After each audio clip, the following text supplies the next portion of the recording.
Welcome into the Husker247 Podcast. I'm Michael Bruntz, Brian Christopherson. Joining me on a Thursday, still about a month away from the start of spring football. A little slow, but there's actually we're kind of ramping up to spring ball. It's like spring training for spring ball here early on. Brian, how's it going? It's going all right. Yeah, I was in despair last week because it did feel pretty slow. I got a little shot in the arm from some press conferences with three coaches, though. Got It's a little pep amazing. in your step. It's amazing what is like a adult booster chair for me, and that was it. Now I feel like I'm tall. I can see over the table. Things are looking up. So, yeah, we got some stuff to talk about, I guess. Kind of, right? Yeah, got the weather suddenly above zero. Got a little snow day with Phil Snow and a There you go. little pep in your step. Let's get into. We'll talk about Phil Snow and Daikiel Shorts, kind of what they said. Phil Simpson as well, the two Phils and Daikiel. We'll get into Matt Rhule's comments on Urban Meyer's podcast. When you sent me the link, it took me a minute to figure out what podcast he was on. I was like, oh, it's Urban Meyer's podcast. I didn't realize that was a thing, but it is. And he had some interesting comments on several topics that we'll get into. And finally, Nebraska throwing its hat in the general manager trend in college football and what that means ultimately for the program. But let's go to the yesterday. We heard from Phil Snow, associate head coach Phil Snow, and obviously a guy that's been with Matt Rhule a lot. Give me two takeaways from that conversation that kind of stood out to you, and a guy that is going to have a lot of fingerprints on the program, I think. Yeah, two takeaways. The first one, you can be like, well, you're just stupid for having this as a takeaway, but it's one of them, is that I knew it was a big hire when it was announced. I think it's bigger, though, than I first thought of. Does that make sense, or is that really stupid that I came to that realization yesterday? No, you're not stupid, Brian. Oh, thank you. But I was curious to hear from him what his role was going to be, like, because he's a guy that's been, he's a veteran coach. He's a longtime Matt Rhule defensive coordinator, and you kind of wonder, like, okay, is this a figurehead position? Is he just Exactly. Yes. is he just there to bounce, for Rhule to bounce ideas off of? And then you hear he's running the special teams coordinator interviews. He's going to be on the field coaching. So no, I think that was I think a fair kind of question yesterday was how is this all going to work? And he's going to be active. Like this is not just like he's not just taking the easy route into retirement here. Yeah, I don't say this to be snarky, but there was the main question I do think people had is, what would you say you do here? Like in the old office space, and he's going to do a lot is the answer. And I did think it was compelling, the part about where he said, even right now, I need to stay busy on the field. I'm a football coach. That's the best thing I do is coach on the field. So I will be with a position in practice helping somebody. Like every day he's gonna move around, it sounds like. Because it was posed to him like, okay, so I think Rhule did maybe mention the D line specifically at one point, like where he maybe be helping Terry Brad and work with those guys. But he was making the point that he's going to bounce around a bit. John Butler as a DC can, oversee everything, but this allows Phil Snow to get his hands dirty and be the kind of coach he's always been for decades. And I think that was, well, he said this. It's one of the reasons why he's taking this job. It's not to be just the figurehead or the guy who has a couple of ideas in the back of the room. He's going to be out there like a part of like fundamentals and technique. It's in guys getting better and using all his experience, not only to help players, but I think to help coaches. And as he talked through it, I was like, man, that this feels like a good fit on the surface, just not only for players who have something to prove and stuff to learn, but the coaches. And Phil Simpson, the other Phil, said that at one point. He's like, the coaches, have stuff to prove too. There's guys here like that. And so I think they're going to get a lot out of Phil Snow. Like Phil Simpson said, I'm going to be like a parrot, like just on his shoulder, like taking stuff in. So as he talked yesterday, I thought, man, that was a good hire by Rhule. And it's not just like one of those ones that maybe in December is like, oh yeah, that's his buddy, he's going to be around, but whatever. It's bigger than that, and I think it's going to be really important to this program. Well, he'd even said that Matt Rhule tried to hire him in 2022, and Yeah, that kind of where he was at in his career didn't really line up with what the rules were. I mean, he would have had to have recruited, he would have had to been on the road. And like when you think about the way that Nebraska has completely reshaped its coaching staff in this offseason with 3 new coordinators, you also bring in a longtime coordinator as essentially a staff position.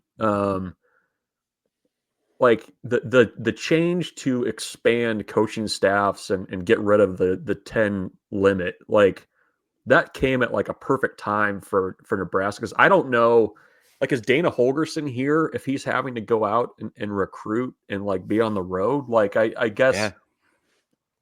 I keep thinking like that timing just lined up perfect with what Nebraska was looking for and what they were able to put together. You have an opportunity for everyone to really excel at, like, strengthen their strengths, basically.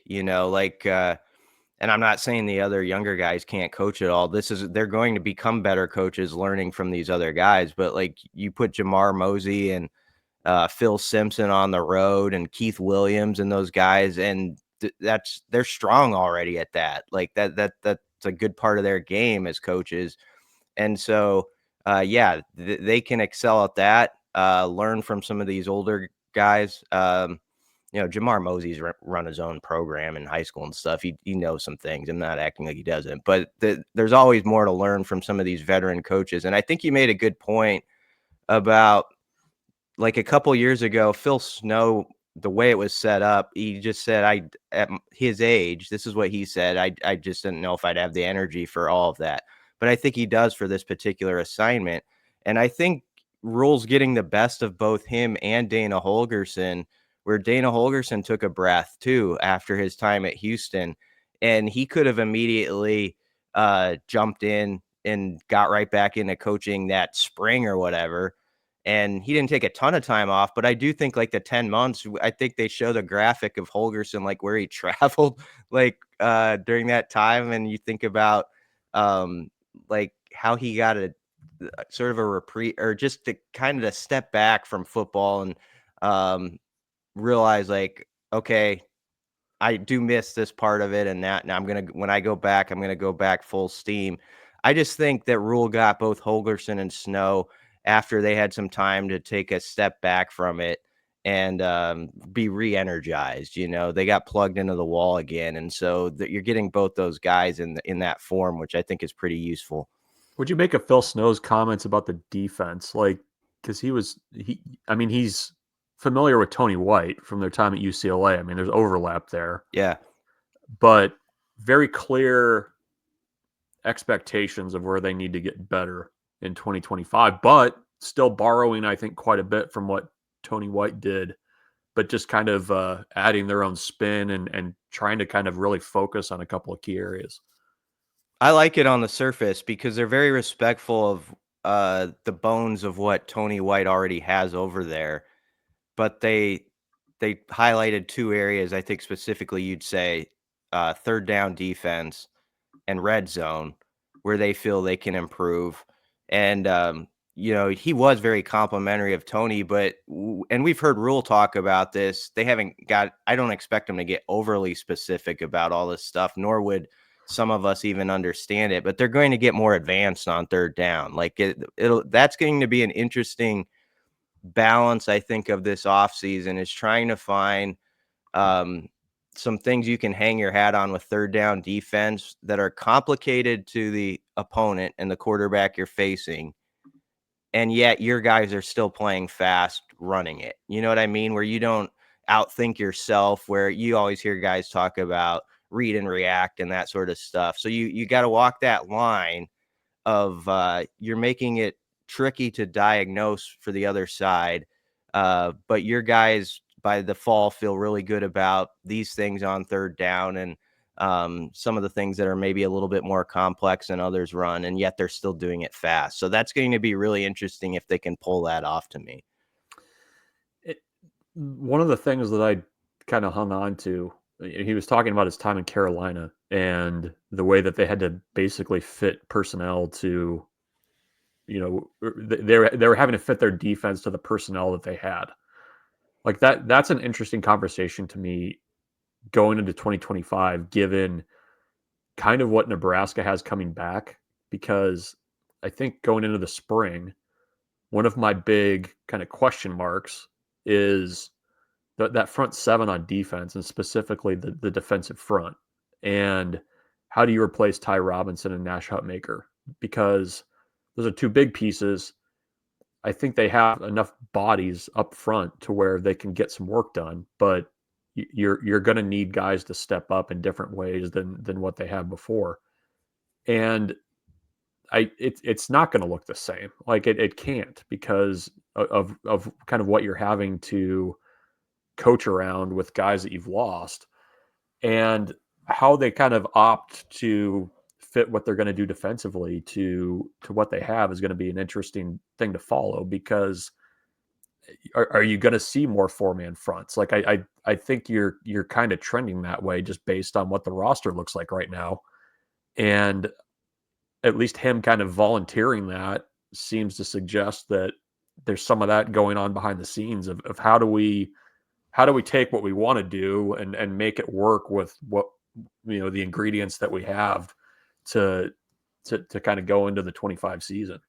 Yeah. And there's all these interesting wild cards that we just know about from their resumes at other schools, but we're trying to like guess like how they're going to fit, like Dasan McCullough. I did a portal rankings and I had him the number one guy because I think he's that valuable as far as what he's going to be asked to do. And I think they want to bulk him up, and he needs to be a pass rushing presence. But, Phil Simpson made an interesting point. He does like Dasan McCullough has experience, but not specifically at maybe what he's being asked to do now. So this is a new assignment for him. And so he's going to have to pick it up fast. And, I hear good things about like Jalen George, from was it East Tennessee State? Did I get the school right? Yep. And I know they were really big on him because he was one of the first guys they brought in for visit in December. Like he was early on in that process. So they obviously had him near the top of his board. But guys like him, and Dasan, and obviously in the second level, like Marquez Watson Trent, Nebraska really needs them to hit. Like those need to be guys that like are a nice bridge into what you're doing the next year. They just pick up stuff fast. I think they've got guys who are hungry from what we've gathered, and that's a good thing. Because if you look at like Watson Trent, for example, he had a great resume at Georgia Southern, but he like wants to prove I can play in the Big Ten. If you look at Dasan McCullough, he wants to prove, I can. I've been kind of all over the place, but I can settle in the one spot and dominate there. And Jalen George is a guy who has stuff to prove at playing at a lower school prior. So I think with what you're talking about, and also like those new portal pieces, that is an interesting combination where you just hope it all like comes together. Guys are so like fired up to show I am this guy, and the new scheme tweaks or whatever fit them well. A group that has some things to prove out of the portal too is that wide receiver group. We heard from Daikiel Shorts yesterday for the first time. Did he talk the bowl game? Was he at the bowl game? He did talk there. So it was just a few minutes, but yeah, I mean, this was his first time before the full media. It was like 5 of us at the bowl site. What do you make of the kind of changeover that he is undertaking? Because you have, he brought 2 guys from Kentucky. You've got an Isaiah Hunter from Cal who had a really good redshirt freshman year. You have Cortez Mills coming in. By the way, Ja'Cory Barney also in that group. What did you take away from what he had to say? And I guess especially, how much are they going to lean on those 2 guys from Kentucky, do you think? Because obviously there's familiarity there, but I mean, Dane Key, for better for worse, is the veteran in that group right now. Yeah, the thing I wish he would have talked more about was what happened around midnight when he was hanging out with the late Mike Leach and Dana Holgerson in Key West. He got some quality time with some guys I think would be fun to hang out with late at night. But he stopped that story. Dr. Susan Elza said maybe we should stop it there jokingly. Yeah. So that was good.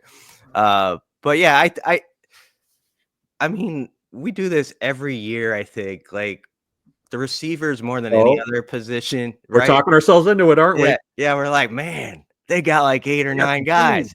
Yeah. That's 8 to 10. Who's gonna do it? And then you get to like November and you're like, someone's like limping around. Like, I think of like Billy Kemp like 2 years ago, just trying to fight through it. And I'm saying this as a credit to Billy Kemp that he was battling, but like he's just struggling to be like one of the 3 guys because he's injured and they need someone. Yeah. And so that's the thing. Can they finally get past that? Yes, I'm talking myself into that they can. But I mean, Isaiah Hunter, I think, is one of the reasons I feel that way. Like, I know Dane Key is going to be solid because he has been for 3 years in the SEC. Like, his numbers are just a consistent drumbeat if you look at him. And I think he's serious from what we heard yesterday about leading as the old guy in that room. But then if they're going to be dynamic, it's going to be like Isaiah Hunter, and it's going to be Gilmore, who has gained weight, it sounds like. And oh, by the way, he's only 18 years old. He just turned 18. He started at Kentucky when he was like 16 because he reclassified. And so Gilmore's got that potential, I think, to be a take the top off the defense guy. I think Isaiah Hunter can be a big, a physical receiver that can high point balls and stuff like that. So I do love the guys they've added from the portal. I think it's the best. It's the best combination of portal ads we've ever seen at that position. In difference to in past years where it's been like one guy you felt really good about. Like, we got all fired up about like Billy Kemp one year, and then another year was Samori Toure, and obviously Toure had a great year. And then there's been ones that haven't even hit. But this time it feels like there's actually like 3 guys that are added where you're like, okay, at least 2 of those guys are going to swing the bat well for you, right? This is the year. This is what you're saying. I kind of think so. And then Ja'Cory, I mean, can build on it. And you mentioned Cortez Mills. It's sort of a good thing when we're not just like talking about him nonstop. Like, he's just got to be like in the rotation right away. He's gonna. I think he can be. Yeah. But I like the fact that we're not like putting all that on him immediately. Yeah. I think there's going to be a benefit to Shorts' history with Dana Holgerson. Like, I think just what is going to be asked of Nebraska wide receivers, I think it helps to have somebody that played in that system. And the system's going to look different. Like, I think that's still a work in progress for what that's actually going to look like.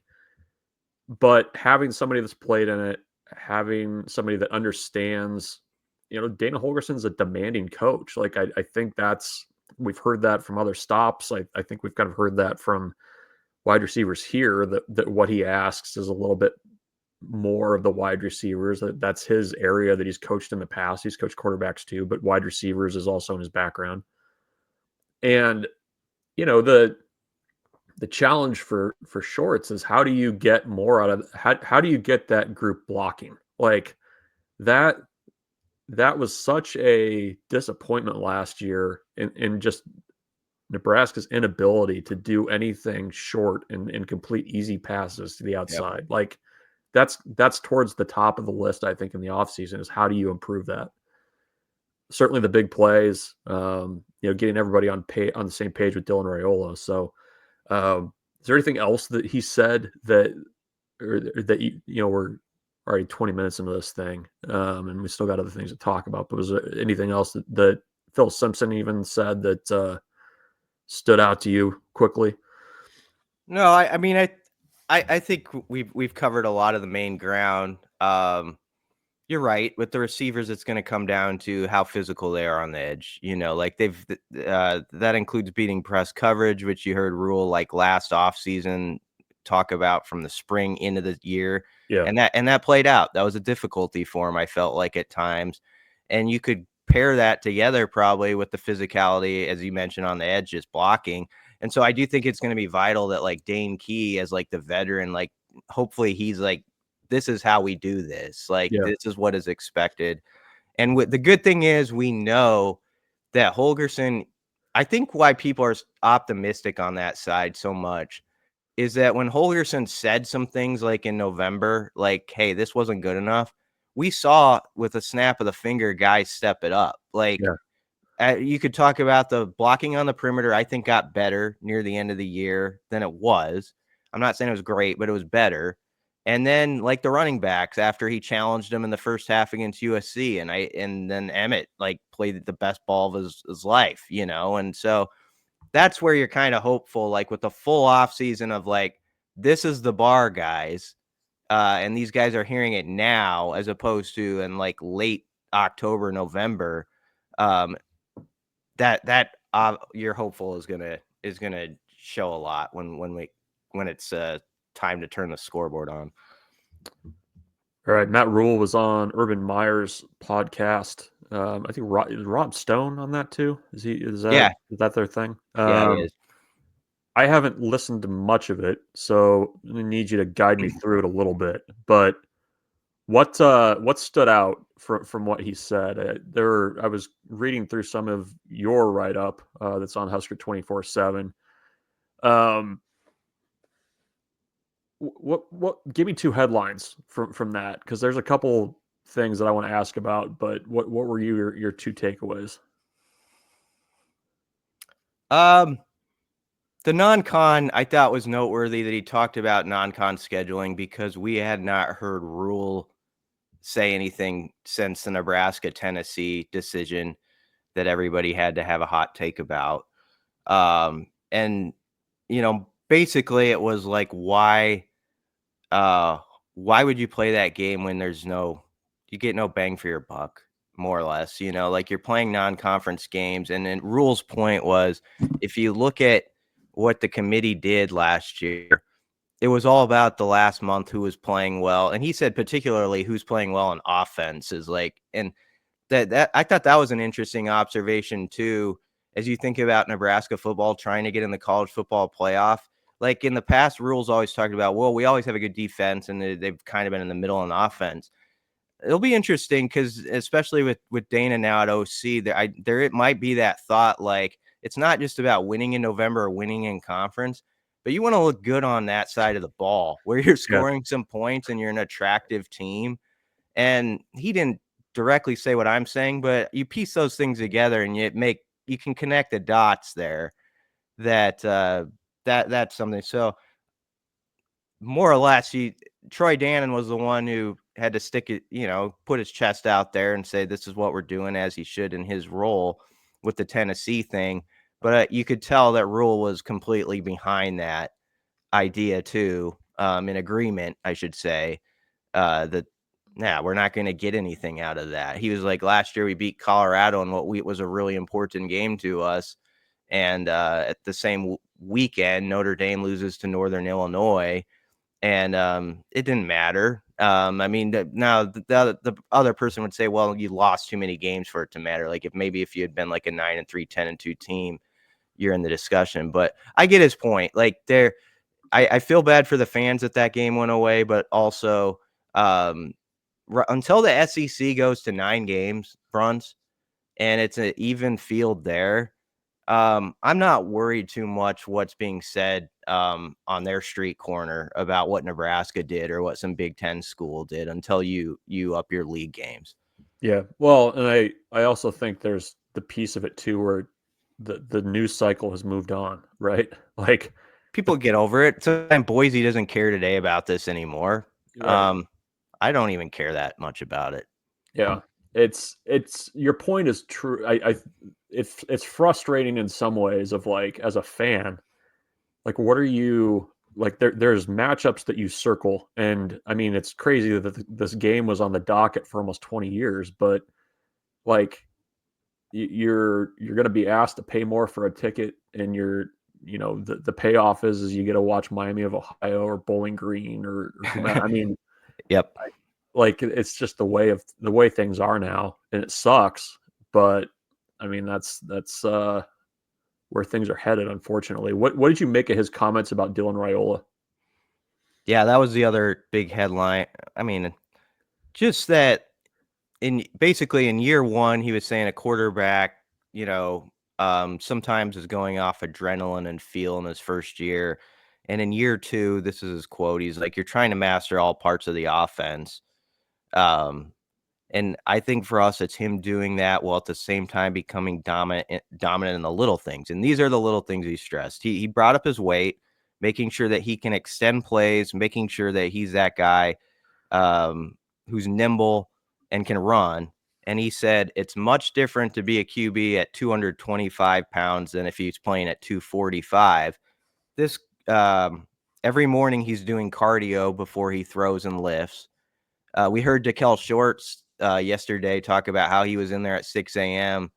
and it was just Dr. L's on the treadmill over there, and then there was Raiola doing like boxing, I'm sure like footwork stuff in the corner, and so that made an impression on him. So I think he's taking that very seriously. It sounds like about being that QB who can run a little bit, not obviously we always throw out there you don't have to be Michael Vick thing, but third down and 5. You see a lane, you go get 7 yards, and that's the difference between winning and losing a 3-point game sometimes. Well, even later in the season, when there was more willingness to run, you saw things open a little bit for Nebraska's off. I mean, the threat that he was actually going to pull the ball on one of those, it just changes the calculus so much for an opposing defense. Yeah, and then the other thing Rhule stressed with him, it's just about leading by example and demanding that the guys be there with him. And we heard that from Rhule at the press conference in early February. Like it's cool that Dylan is like the face of the community and he's at like high school events and stuff like that. I think that's awesome. It matters though. He has to be there that next morning at 7 a.m. Like be that guy. And that was Rhule's challenge to him. And it sounds like he's really taking that on. And he just wants him to be the quarterback who takes on the stuff that isn't as fun. Like it can be fun sometimes, I'm sure, to get the guys together and throw passes on air. But there's other stuff with like mat drills and stuff. Like, are you that guy who is at the front of the line and that stuff? And Rhule made a good point that when you are that guy, other players don't care as much that you're on the magazine cover or whatever other stuff goes with being Dylan Raiola. If you're obviously like at the face of like hard work, like, and you represent that. And so I think that's the biggest thing for him is to show that to the other guys. And it sounds like he's doing a pretty good job from what we hear. He had some comments about the transfer portal, and this kind of will lead into the discussion in the last topic, but are we making enough of the shift of Matt Rhule's thinking about the transfer portal? Like he said in that podcast that they want to continue to take, what do you say, 15 high school guys a class, Yeah. but they have to be the right guys. I mean, this is within that interview, there's also the discussion about, well, why is year 3 the year that things have always popped for him? And his answer to that was, well, we take high school guys the first year, we build them up, and by year 3, you've got guys that are contributors and leading the way for you. I mean, that it's been a big kind of just fundamental shift, I think, in kind of how he thinks about the portal. And you have to adapt to it in some ways, but I mean, I don't think that should be overlooked in the way that they put together this roster and just how differently they've done it compared to the previous 2 years. Yeah, he adjusted midstream with that, I think, pretty well. And it was interesting hearing him talk about what you're saying, because he said like in December, like he actually got sort of reinvigorated by it and just embraced the process of, okay, I'm going to go look at like 30 guys on film now from the portal and study like how they could fit in. And he really got, I think, I would guess amongst head coaches, he got as much into the weeds like as you can in the portal process and the type of players they wanted to bring in. during that month. Like, and I think that's a big deal. And you could bring it back to why it's so important to have like Phil Snow and Dana Holgerson in your building. You've got these veteran coaches who can handle some of that other stuff for you now. Well, as a head coach, I think he knows like one of my biggest priorities has to be like this roster build and making sure we get 105 guys.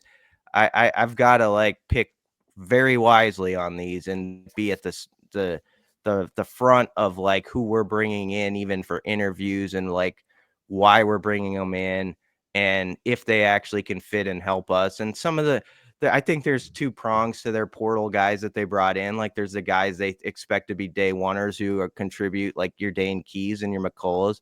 And then, there's like Gabe Moore, who's like, maybe it takes a year or two or whatever to develop. And he brought up like the Temple guys, and he's like, the Temple guys to him are like the new walk-on. They're like those players he had at Temple that like have some good traits, but you knew it was going to take 2 or 3 years. And there's still a place for them on your 105 too, to go with those others. So it was interesting hearing them talk through that. But I think you're right. It, like you said, give me 2 headlines from that interview, and I didn't make it one of the 2. But maybe the most interesting thing was the head coach of Nebraska saying, I'd still like to bring in 15 high school guys a year. Like every year since I've been doing this, we've been looking like, what's the number? And it used to be like 20, 25. I mean, that number has shrunk, there's no question about it. Yeah, no, I think it's one thing if you kind of see the trend where it's going. I think it's another thing if you actually put a number out there, right? Like 15 is not much. Like I'm trying to think the probably the smallest recruiting class since I've been with 24/7 was probably that the first, what was it, 2012? I think that was a smaller class. Like it was around like 18 or 20, something like that. I mean, Rhule's classes have been quite large since he's been here up until this year. So that's a fundamental change, I think, in kind of the way you go about it. And I think what the 105 requires is, at a place like Nebraska, your hit rate has to be a little bit higher on guys than maybe what it's been in the past. Like you just can't afford to have a class where 20% of the guys or 30% of the guys just don't contribute for you. Yeah.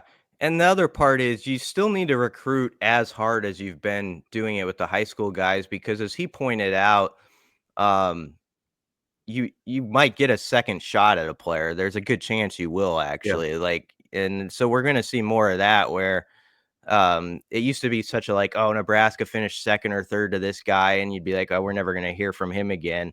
Well, there's a good chance you might 2 or 3 years down the road that the Huskers will have a shot at him. So if you have those relationships, I do think you want to keep that lure in the water, because there's a chance you'll still get a bite at some point. Yeah.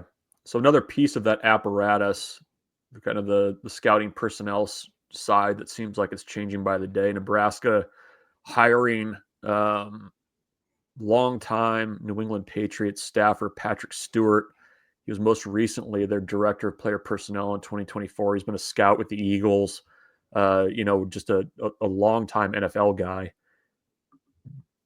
Probably not surprising. Like you kind of had to expect that Nebraska was going to bring in somebody like this to, run the player acquisition side of things, the scouting.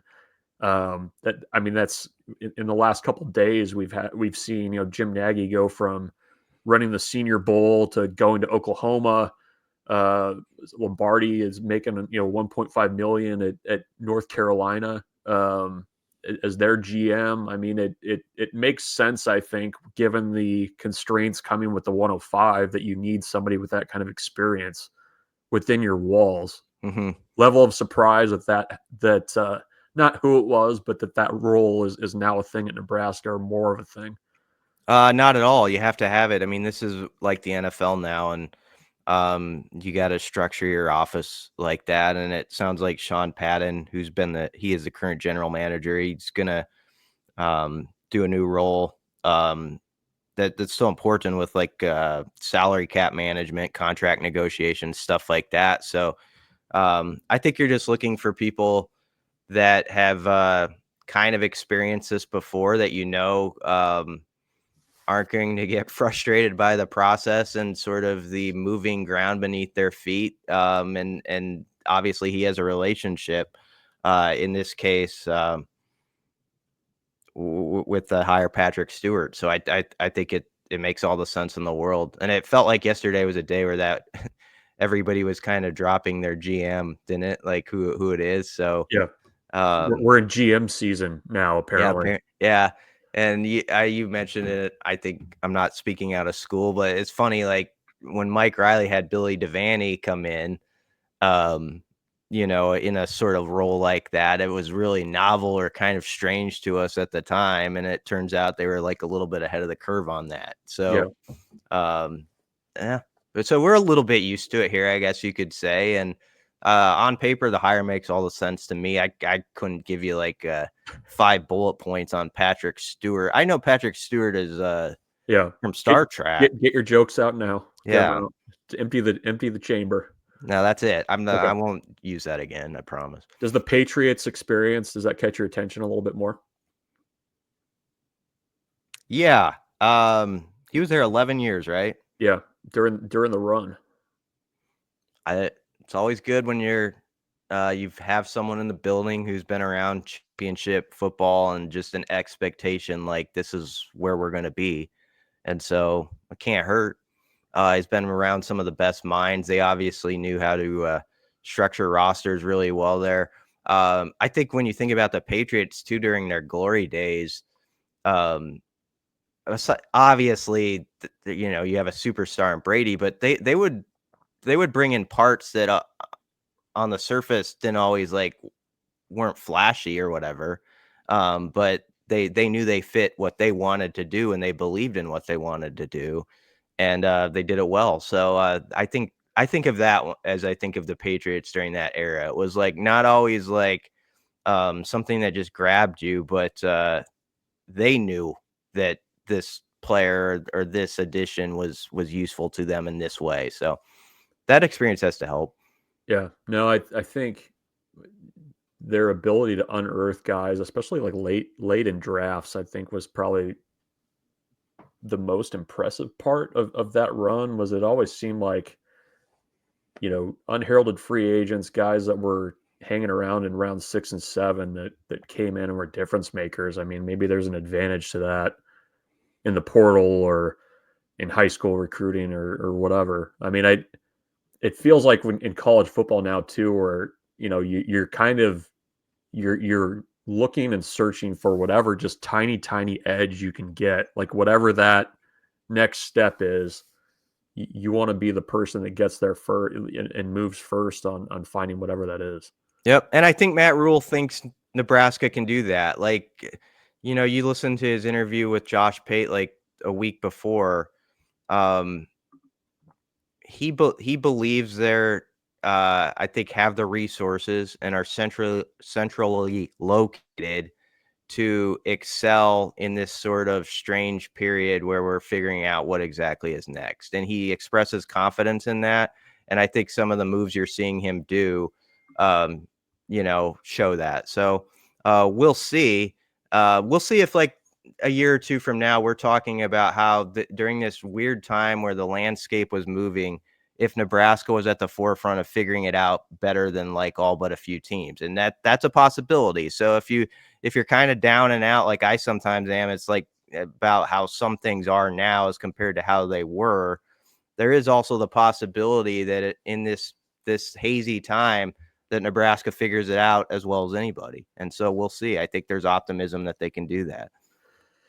We'll have more on the site from the assistant session yesterday. We'll get 3 more assistants next week, I believe. Yep. And Matt Rhule the following week as the slow march to spring ball at the March 24th is the first day of spring ball. March 25th, the pro day, if you're looking to update your calendars now.